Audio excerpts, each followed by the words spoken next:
Apat ka mga soldado patay o napatay sa kapulisan sa misencounter dito sa Sulu. Pag-issue sang student driver's permit ginsuspender sang LTO. Maayong aga Bacolod, may aga balugabahin sang Western Visayas. Karon nga adlaw Martes, Hunyo 30, 2020. Ang inyong news team, Aksyon, Dorel, Cabatu. kag Aksyon Boy Duran. Ang mga balita lokal pagkatapos lamang sini.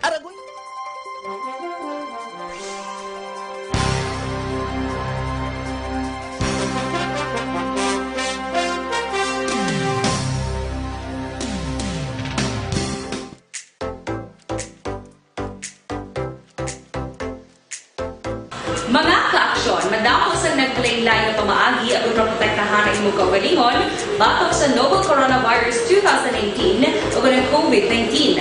Isa sa mga pinaka-importante ang regular, safe, and effective hand hygiene gamit ang habon kag tubig o ng alcohol-based hand rub. Yan ang proseso sa paghugas ng gamot na rekomendado sa World Health Organization.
Gamyo ang mga aksyon, hindi mo ng WHO Safe Hand Challenge agad may handa sa coronavirus 2019. Padayon mga aksyon. Aksyon! Radio!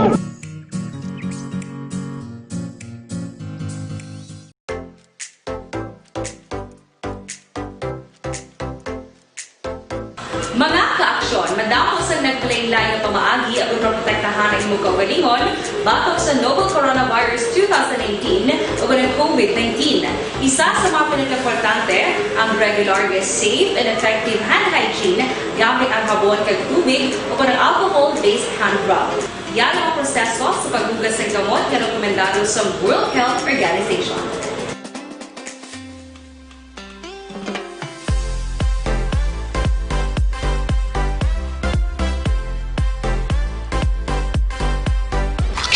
Balitang Bayan, Numero 1.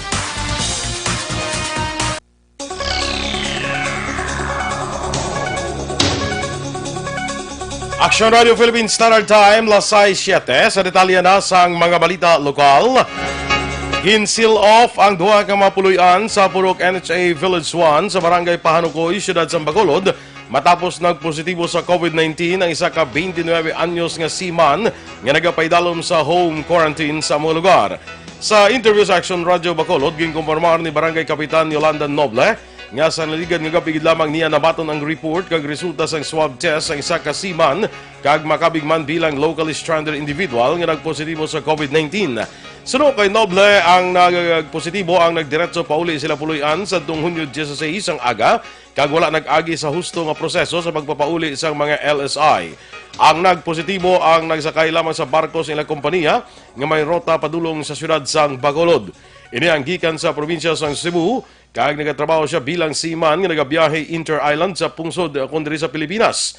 Duha pa ni Noble, ang Barangay Health Emergency Response Team o kung BHERTS ang nakadiskubre nga nagpauli sila puluyan ang nagpositibo nga wala nag-abiso sa barangay. Gilayon ng indala sa quarantine facility sa siyudad sa Bacolod ang ining nagpositibo. Tapos kaya mo na subong ang amon nga ginhimo paghambal bala ni Doktora Hinsoli nga ara nang iya nga result gin seal off niya namon ang iya to nga balay. Okay. Ginistorya man sila namon nga hindi gid sila anay pwede makagwa. Ang kabahin sa pagpahayag ni Barangay Pahanukoy Punong Barangay, Yolanda Noble. Gin-kumpirman ni Punta Taytay Punong Barangay Lea Palma ang ilagin lockdown ang pila ka pulian sa Barangay Ome matapos may baluan nga nagpositibo sa COVID-19 ang 24 anyos nga babae sa ilang lugar. Suro kay Palma ang 24 anyos nga babae ang ginakabing locally stranded individual o kon LSI nagabusong kag nagabot sa syudad sang Bacolod nagligal nga Hunyo 19 halin sa Manila kaupod ang iya pa kaisa kag bata sini. Nagpangabay si Palma sa pamilya sang LSI kag sa mga kaingod balay nga hindi magwa sa ila puloy-an samtang ginapaydalom sa lockdown. Nagpadala na sang ayuda ang barangay sa mga balay nga sakop sang lockdown. Demo to nagiyo ang barangay nga ipa-lockdown, ipa-disinfect. Yung pakatuan ko na sa ako niya tano, di pa bantay, di pa lockdown ko, di pa baklan, di pa lupit ka para di ka sulod ng ano. Hindi sa may mga tao magigakuan mo, kaya ginagay sa agang yung pangtapog ko. Kabahin sang payag ni Punta Taytay Punong Barangay Lea Palma. Samtang nagsaka na sa 307 ang kabilugan nga kaso sa COVID-19 sa Western Visayas matapos nadugangan sang 35 ka panibago nga kaso sa dinang duha halin sa nagkalain-lain nga rehiyon. Sa ginpagwa nga datos sang Department of Health Western Visayas, 19 ang sa probinsya sang Iloilo, 6 ang sa siyudad sang Iloilo, tag-isa sa siyudad sang Bacolod, Guimaras kag Aklan, 5 sa Negros Occidental kag ang duha taga Valle Hermoso, Negros Oriental kag siyudad sang Coronadal, South Cotabato. Isa naman ka taga Arevalo, siyudad sang Iloilo ang nakarecover sa masakit. Ang 307 ginalakipan sang 170 ka aktibo nga kaso, 126 ang recoveries kag 11 ang napatay.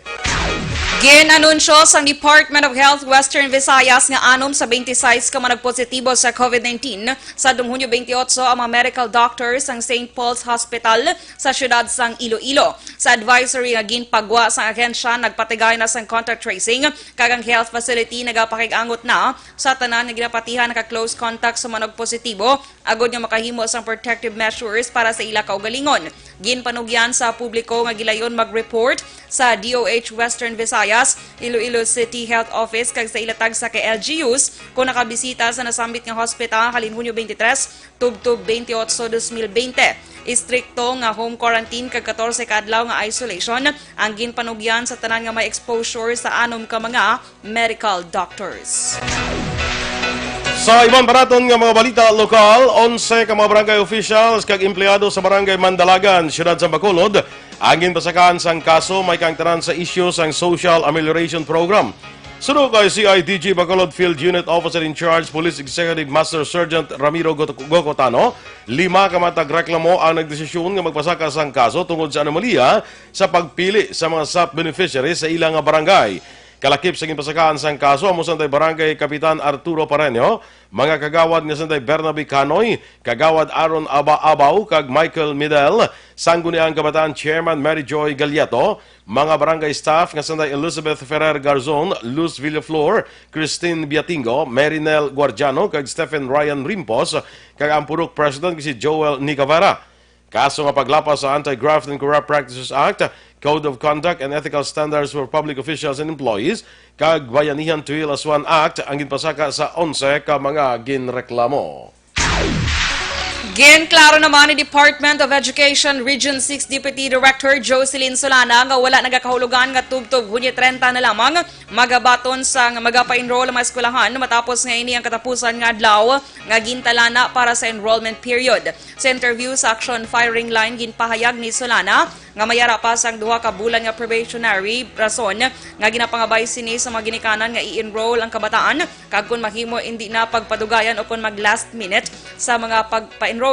Ginako ni Solana nga kulang ang ila advokasya para sa remote enrollment. Rason nga ang ihibalos ang ginikanan angot sa patuman nga blended learning ang tama kalimitado.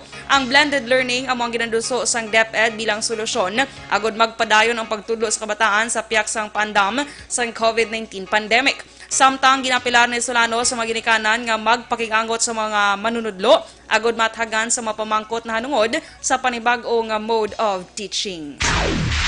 Luwas na sa katalagman ang driver sa PUJ nga ginpulihan buno dira sa may barangay Villamonte matapos maoperahan sa Corazon Locsin Montalbano Memorial Regional Hospital. Ang ining biktima ang kilala kay Joe Marie Discarten, 34 anyos, tumandok sa banwa sang Tuboso kag temporaryo nga nagapuyo sa Canlaon Street, Barangay Villamonte diri sa siyudad sang Bacolod. Si Discarten ang ginpulihan buno sang apat ka PUJ driver nga upod man niya sa pagbiyahe. Sunod kay Police Corporal Erhex Balitang, investigador sa Police Station 4, nagapungko sa tricycle ang biktima sang gulpi lang ini nga ginbuno. Sunod kay Tan, nakadalagan pang biktima apang ang ginlagas kay pulihan buno gamit ang kutsilyo. Duga panitan, lansihanay sa transaksyon nga natabo sa tunga sang biktima kag mga suspetsado. Sa karon ginausisa panitan kung anong asahay sang transaksyon ang inawayan sang biktima kag sang grupo sang mga suspetsado. Gindala sa hospital ang isa ka lalaki sang ini ang ginlabo sa barangay Punta Bulata, Banwa sang Kawayan sa atong Domingo sang gabi. Ang biktima ang ginkilala kay Michael Deniega, 29 anyos, soltero, samtang suspect ang ginkilala naman kay Roel Hepes, 47 anyos, may asawa, tanan nagapuyo sa amuman nga lugar. Sa investigasyon sang Kawayan PNP, upod man lang inom sa makahulubog ng ilimno ng biktima kag suspetsado kag nagluntad ang baysay, tubtog maginlabo ni Hepes si Deniega. Padayon pa ang ginembestigahan ang rason sang krimen, apang nagpalagyo naman ang suspect. Blanco sa gihapon ang San Enrique PNP sa angot sa kaso sa pagluthang kag pagapilas kay Police Staff Sergeant Adan Bello sa sulod sang Remittance Center sa kunsang isa ka Remittance Center sa tinikdan nga semana. Sunod kay Police Captain Reynante Salgado, ang hepe sa San Enrique PNP, may kabudlayan sila sa pagkilala sa suspetsado bangod nga nakasuksok ini sang bonnet. Duwa pa ni Salgado, ginatipon pa nila ang mga ebidensya nga makuha nakuha sa closed circuit television sa mga establishmento nga diri na kaagi ang ining suspetsado. Samtang nagapabilin sa trabaho ining bilang pulis kag personal nga samtang personal naman nga away ang inatutukan nga motibo sang otoridad.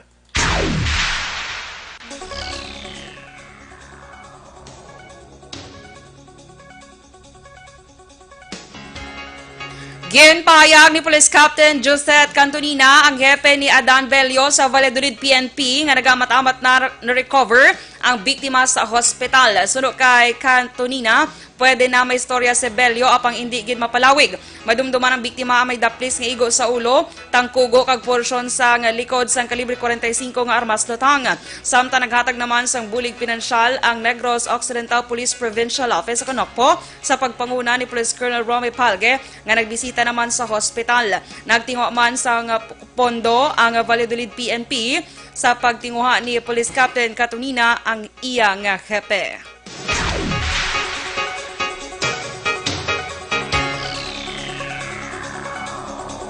Gina-review sa mga abogado ni Carl Nolens ang mga ebidensya gud wala na sang sablag pa ang papasakan nila sang kaso batok sa leader sang Ipogon Criminal Group. Sa bulig sa Bacolod City Police Office Special Investigation Task Group, gina-finalize na ang documentation sang tanan nga ebidensya sa kaso nga robbery with homicide, kalakip sang serious physical injury batok kay Francisco Ipogon nga ginakabig among leader, isa ka utod ni Francisco kag pakaisa nga si Ariel Rivera. Sunod kay Bacolod City Director Police Colonel Henry Biñas, ang positibo nga pagkilala sang testigo sa mga suspetsado kag ang modus sang operasyon ang naghatag kabakod sa ebidensya gud mapasaka ang kaso sa korte. Wala na gin detalye ni Biñas ang kaundan sa affidavit sa ilang testigo tungod gamiton ini sang abogado sang respondent. Duha pa ni Biñas ang pagkapreso sa leader sang Ipogon ang makahatag sa solusyon sa ibang nga kaso nga nahimo sang grupo. Aksyon Radio Philippines Standard Time, las 6:17. Kag sa ato naman mga ka-aksyon, sa panahon subong sang new normal, ang paghalong sa aton ikayang lawas ang dapat gid naton nga prioridad. Back to basic mga ka-aksyon, hand washing kag good personal hygiene ang importante gid. Yari ginarekomendar ko gid sa inyo ang garantisado nga Dr. Alfred's Mangosteen Soap. Ang Dr. Alfred's Mangosteen Soap mga ka-aksyon, 100% ini nga natural kag organic. Scientifically proven nga antibacterial, antiviral kag antifungal soap. Chemical free mga ka-aksyon kag very mild gid sa aton nga mga panit. Pwede man magamit bilang feminine wash. Pwede mausar as shampoo sa may mga kaspadera, may mga punggod, may body odor, kay iban pa nga skin diseases. Rekomendado gid ang Dr. Alfred's Mangosteen Soap. Ang Mangosteen, biskan sadto pa man mga ka-aksyon, ginagamit na sa aton mga katigulangan sa mga nagkalain-lain nga skin diseases. Gani maggamit na sang Dr. Alfred's Mangosteen Soap sa Bacolod, mabakal ini sa Wakong Stores kag Sincere Drug Stores, available man sa mga drugstores malapit sa inyo lugar. Kag mga ka-aksyon, sa gina-recommend ba natin sa inyo nga Dr. Alfred's Pure Mangosteen Capsule and Tea para makalikaw kita sa mga respiratory diseases. Abi ninyo ining Dr. Alfred's Pure Mangosteen Capsule and Tea, 100% ini nga pure kag organic. Wala sang preservatives, wala sang additives, kag wala sang extenders. Ang Mangosteen Santhone Capsule dapat puro para nga epektibo. Ang Mangosteen Santhone Capsule wala ginasimbugan sang bisan anong erba. Dapat puro kag organic kaysa pagtuon sa mga scientists dito sa Chandler Medical Center sa University of Kentucky. Ang Santhones nga duna sa prutas ang mangosteen, kung simbugan mo gali ini sang kung ano-ano nga mga erba, magatuga ini sa ginatawag nga antagonistic effect sa molecular structure sang Santhone compound kag maguba ang healing properties nga duna sa prutas sang mangosteen. Madula man ang iyas ni pagka-epektibo. Gani, dapat puro kag organic ang mangosteen capsule nimo, agud makuha ginimo ang 100% health benefits sang mangosteen. Ang Dr. Alfred's Pure Mangosteen Capsule, tag na ₱10 ang kada capsule. Kag ang Dr. Alfred's Pure Mangosteen Tea, tag ₱18 ang kada tibag. Pwede mo gid ini nga matimpla sa 1 litro nga tubig, agud makahimo sa 1 litro nga Dr. Alfred's Pure Mangosteen Tea para sa bilog nga pamilya. Ang Dr. Alfred's Pure Mangosteen Capsule and Tea, mabakal naton sa mga sanga sang Sincere Drug Store, Wakong Chinese Drug Store, mga butika malapit lang sa inyo lugar. Kag ini gina-export man dito sa Estados Unidos, gintagaan pa ini gani sang 5-year nga expiration period sang Food and Drug Administration sang Estados Unidos. So mag Dr. Alfred's Pure Mangosteen Capsule and Tea ka na para sa pagpabakod pagid sang imong immune system.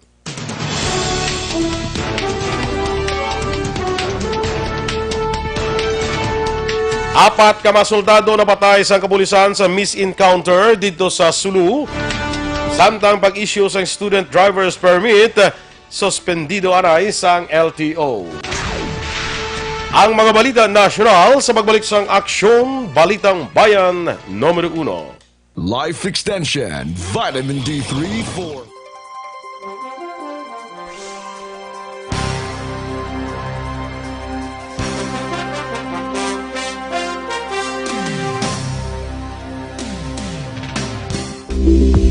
Ito ka mga importante nga mapamagi agud mapungga ng paglapdas ang Coronavirus Disease 2019 o kung COVID-19 sunod sa World Health Organization o kung WHO. Una, ugaliyo na masami nga pagpanghugas ang kamot agud mapasigurong katinlo sa kaugalingon. Ikadua, likawan man ang masami nga pag-uyat sa ilong kamot kag baba. Ikatatlo, tapunan sang tisyo kung kamot ang baba kung ginaubo. Ikaapat, likawan ang pagpadulong sa mga lugar nga masami ginatipunan sang publiko. Ikalima, magtiner sa puluyan kung hindi mayong kondisyon sang lawas, ilabi na kung nagabatyag sang hilanat kag ubo. Ikaanom, kung naga-eksperyensya sang hilanat ubo o kung kabudlayan sa pagginawa. Kilayon nga magpakonsulta o kung magpangayo sang panugyan gikan sa isa ka doktor.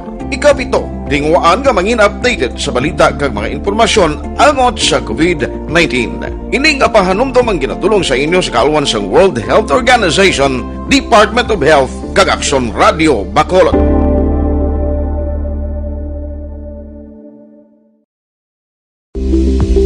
Ito ka mga importante nga mapamagi agud mapungga ng paglapdas ang Coronavirus Disease 2019 o kung COVID-19 sunod sa World Health Organization o kung WHO. Una, ugaliyo na masami nga pagpanghugas ang kamot agud mapasigurong katinlo sa kaugalingon. Ikadua, likawan man ang masami nga pag-uyat sa ilong kamot kag baba. Ikatatlo, tapunan sang tisyo kung kamot ang baba kung ginaubo. Ikaapat, likawan ang pagpadulong sa mga lugar nga masami ginatipunan sang publiko. Ikalima, magtiner sa puluyan kung hindi mayong kondisyon sang lawas, ilabi na kung nagabatyag sang hilanat kag ubo. Ikaanom, kung naga-eksperyensya sang hilanat ubo o kung kabudlayan sa pagginawa. Kilayon nga magpakonsulta o kung magpangayo sang panugyan gikan sa isa ka doktor. Ikapito, tingwaan nga mangin updated sa balita kag mga informasyon angot sa COVID-19. Ining apahanumdum ang ginatulong sa inyo sa kalwan sang World Health Organization, Department of Health kag Aksyon Radio Bacolod.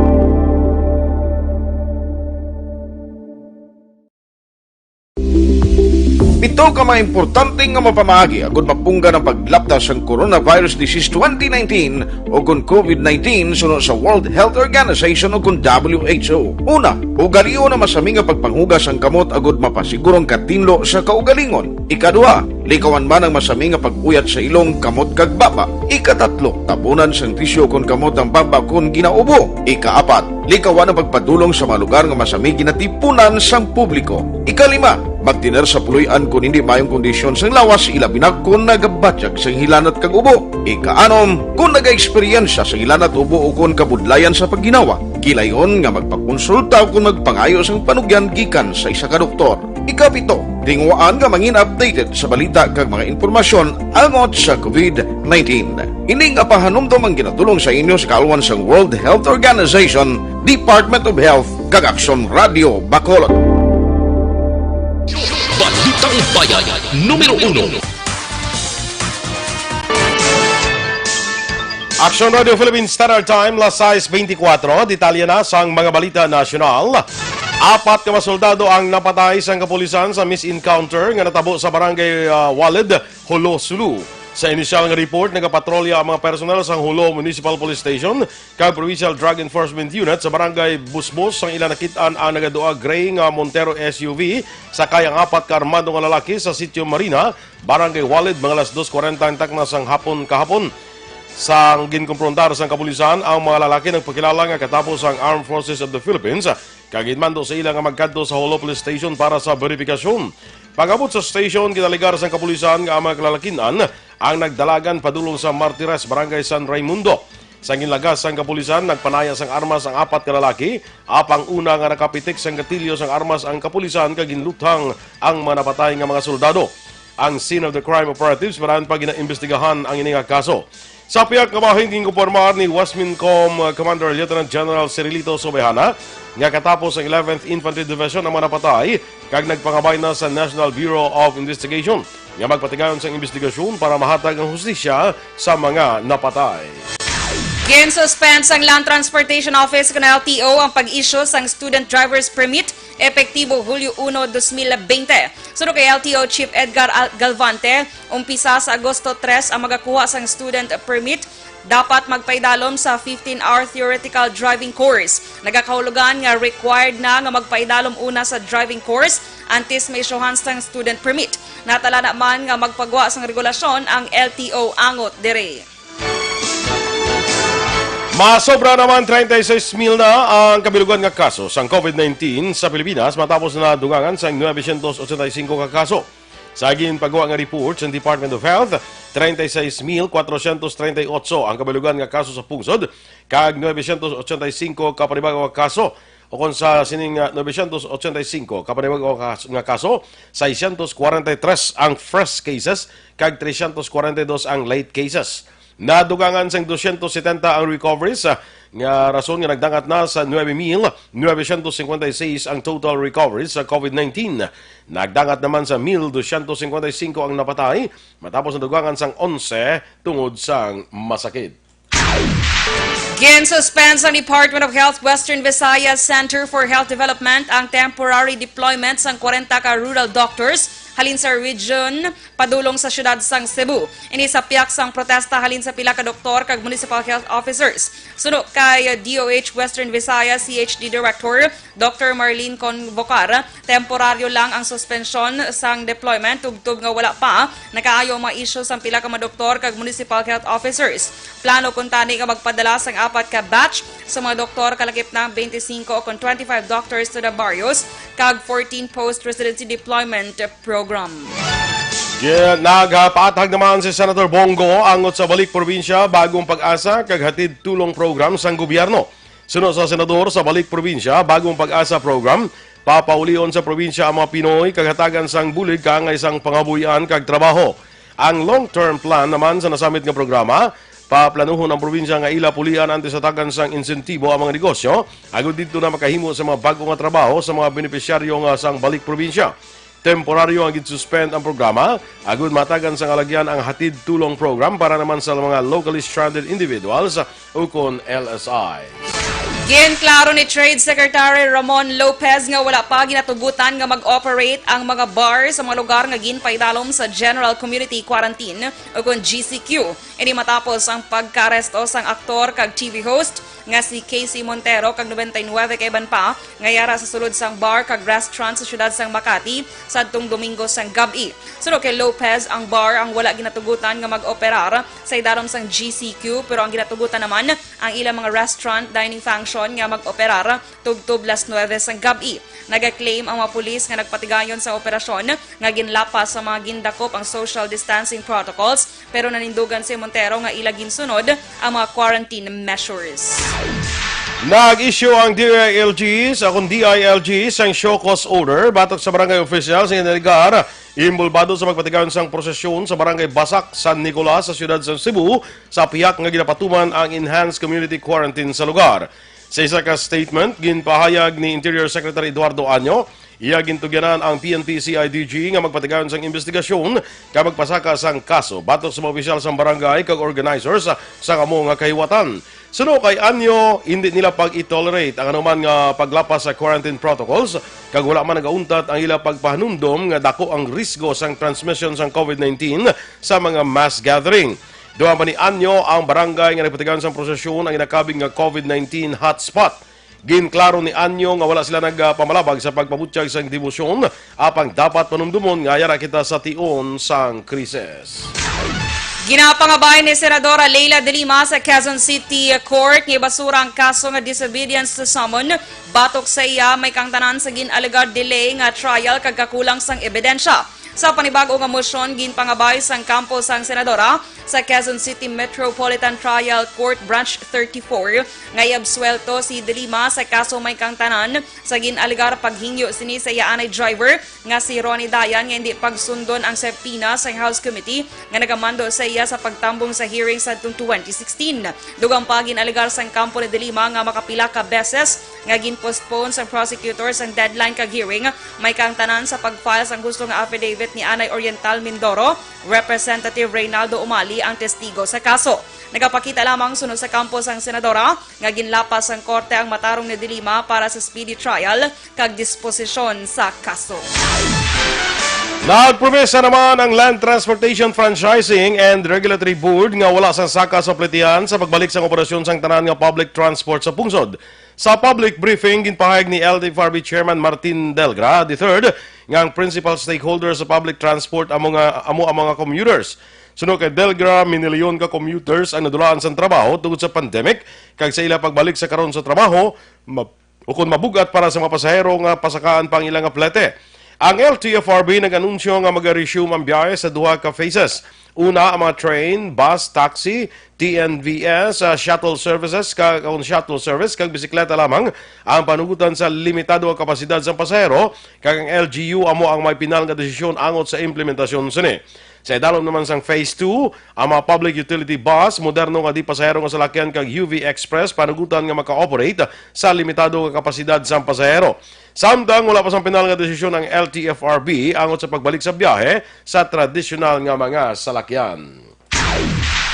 Aksyon Radio Philippines Standard Time, las 6:31. Kag sa ato naman mga ka-aksyon, nakibalo ka mo bala nga sa sini nga panahon man, importante nga halungan nato ng aton ikayong lawas. Agud malikawan ang mabalatian, dapat epektibo nga food supplement ang kinahanglan. Yari na ang Suntown Plus Gold. Ang Suntown Plus Gold mga ka-aksyon, mas ginpa-improve, kag mas epektibo na, bamabayara ini sang extracted nga mangustin, malunggay, amargoso, garlic, kag spirulina, amo nga mas epektibo nga makabulig batok sa diabetes, higko nga dugo, hypertension, pagpalamubag, bukol, kag iban pa. Gani sa aton mga ka-aksyon, magamit na sang Sunzone Plus Gold, mabakal sa mga butika. Inyong imamatian ang aton mga balita diri sa Aksyon, Balitang Bayan Numero 1. Standby na sa Aksyon Report, second portion. Upod Aksyon, Fred Salanga. Balikay kita sa dugang nga mga balita sa Aksyon Balita Morning Edition. Upod yapon sa inyo news team. Aksyon Dorel Cabatu. Kag-Aksyon Boy Duran. Una sa balita, una sa aksyon. Sa Bacolod Aksyon Radio.